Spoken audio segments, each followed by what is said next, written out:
A House to Mend a Broken Heart by Alison Sherlock. Narrated by Penny Andrews.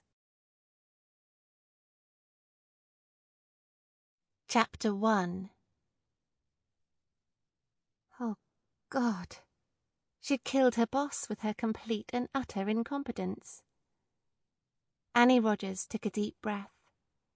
Keep calm, she told herself, sinking down onto the end of a long row of grey plastic chairs that lined one side of the corridor. Almost killed, she reminded herself. She had to stop overreacting. Arthur Harris, the Earl of Cranley, wasn't dead, that much she knew. But there were an awful lot of hospital staff dashing in and out of the room in the accident and emergency department where he was being assessed, and nobody was telling her anything else. She hugged her arms close and willed Arthur, or Lord Cranley to give him his official title, a full and speedy recovery with every fibre in her being. Perhaps she shouldn't care so much. She'd only been his housekeeper for 10 months. She wasn't even a member of his own family.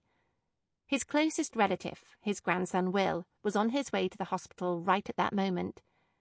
But to Annie, Arthur was the closest thing to family she had known in a very long time.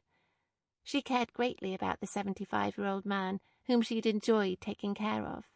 He, in turn, had been warm and loving towards her.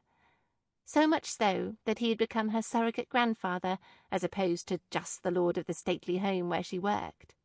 Which made it even worse that it had been her fault that he had slipped on the wet puddle halfway up the grand staircase back at Willow Tree Hall.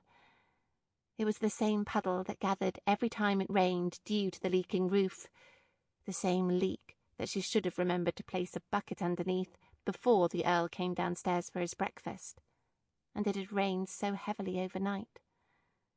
But there had been a knock on the back door first thing that morning from the chatty postman with a delivery. By the time he had finished telling her about the latest village gossip, the ancient Arga in the kitchen had wheezed to a halt. It had taken her ages to get it going once more, and she was behind in laying out the table in the dining room for breakfast. It had only been when she heard Arthur's terrible cry from the entrance hall that she remembered the puddle. But it had been too late. She would never forget the sight of him lying at the bottom of the stairs, never forgive herself for his accident. As usual, it was all her own fault. Everyone was right. She was completely and utterly useless. She bit her bottom lip to suppress the loud sobs that threatened to spill out into the corridor. Sample complete. Ready to continue?